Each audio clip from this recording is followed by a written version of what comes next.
कविताको शीर्षक छ याद।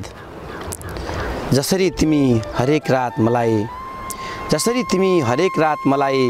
जुनको सहायता लिएर ताराहरूसँगै बसेर हेरिरहेकी हुन्छौ, म पनि तिमीलाई हेर्न हरेक रात आकाशतिरै हेरिरहेको हुन्छु, तर तिमीलाई कहिल्यै देख्न सक्दिनँ। खै कहाँनिर बसेकी हुन्छौ ती 9 लाख ताराहरूको बिचमा। त्यसैले त तिमीलाई सधैँ सपनीमा आउनु भनेर निम्ता पठाएर जान्छु, तर तिमीले अचेल हरेक रात सपनीमा एउटै कुरा बताएर जान्छौ। अब मलाई भुलिदेऊ, सुरु गर नयाँ यात्रा भनेर।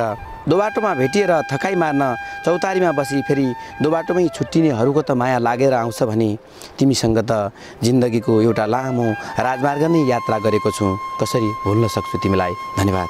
मेरो कविताको शीर्षक छ प्रमाण। दिनेहरूले फिर्ता माग्नका लागि दिँदाखेरि नै प्रमाणसहित दिन्छन्।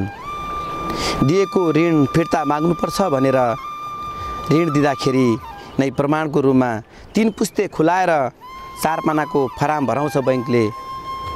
फिर्ता माग्नुपर्छ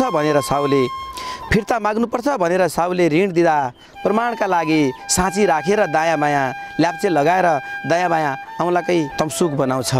फिर्ता माग्न सजिलो हुन्छ भनेर प्रमाणका लागि निश्चित आकारको भाँडो बनाएर पैँचो दिइन्छ कसैलाई। मैले फेरि कहिले फिर्ता माग्नु पर्ला भनेर सोचेकै थिएन। फिर्ता गर्नेले फिर्ता गरिदिएन। फिर्ता माग्नका लागि मसँग न प्रमाण छ न साँची छन्। कसरी माग्ने होला वर्षौँ अघि कसैले लगेको यो मन। धन्यवाद।